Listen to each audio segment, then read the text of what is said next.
Hey guys, Muncheez here. Welcome to another ZZZ video, and in this video I'm going to be going over Shiyu Defense and why I would recommend starting to try and get into the critical nodes, which is the red tab, after you clear the blue tab. So the first thing you have to do is clear the stable nodes, which are these first 10 stages, and at level 6 it's the last one where you can clear it with one team, and you are going to have two teams going forward.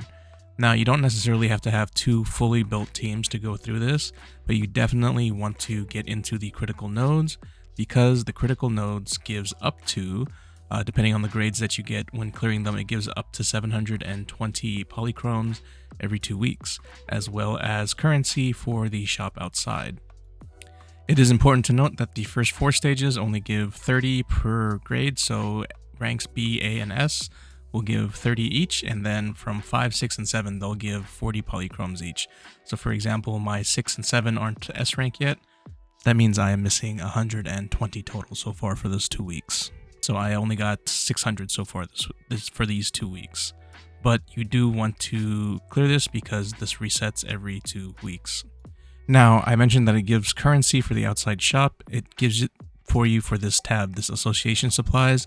This refreshes every month, and it gives these tuning calibrators, which are quite pricey, but in my opinion they are highly worth it because they aid you in gearing your characters greatly without having to worry about the RNG drops from farming your disk drives.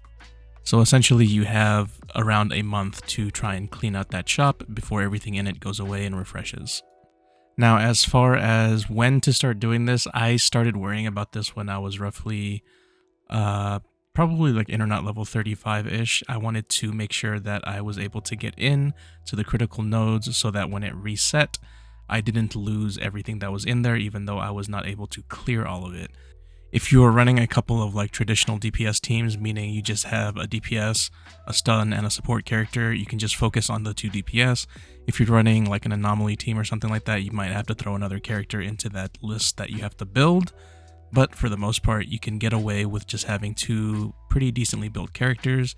And this goes from things like leveling their skills and core passives and whatnot, as well as having the proper disk drive sets on them and leveling them too as well. And you do not have to be perfect with them. And as you can see with the gear that I have on, like even my Ellen, like the gear pieces are not perfect, but they are the correct sets that I want to run on her.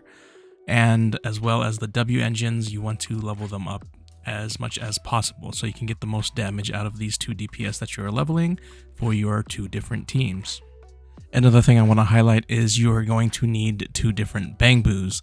Now, when you are choosing which bang boos to invest in, obviously you're going to have the one that you've been rocking with for the most part for the main team that you've been playing, and you will have another one. And this is where you can kind of mix and match a little bit. So say like you're missing days or something, you can kind of go with like the sumo boo, or like if you want to taunt, you can use paper boo. You can pick anything that would help you clear the Shiyu defense, and everyone's situation is different. I personally just focus on as much damage as I can get out of them, so I have 1 ether bang boo and 1 ice bang boo, and I just invest into those 2. That's just personally what I do, but if you're having trouble staying alive or things of that sort, you can use like the avocado boo or things like that, so you can get heals.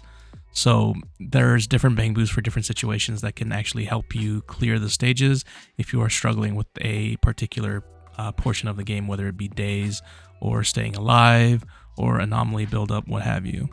But you will need to pick 1 more bang boo to invest in doing this because it does help out a tremendous amount. But yeah, if you're anywhere between internet level 30 and 40, I would say, I'm just taking a rough guess here, but you can start getting into here and trying to clear this whole entire place and getting into the critical nodes, which is the red tab, so you can start collecting rewards. If you guys have any questions, comments, concerns, anything of that sort, feel free to leave it in the comment section below. Don't forget to like and sub on the way out, and I'll see you guys next time. Bye.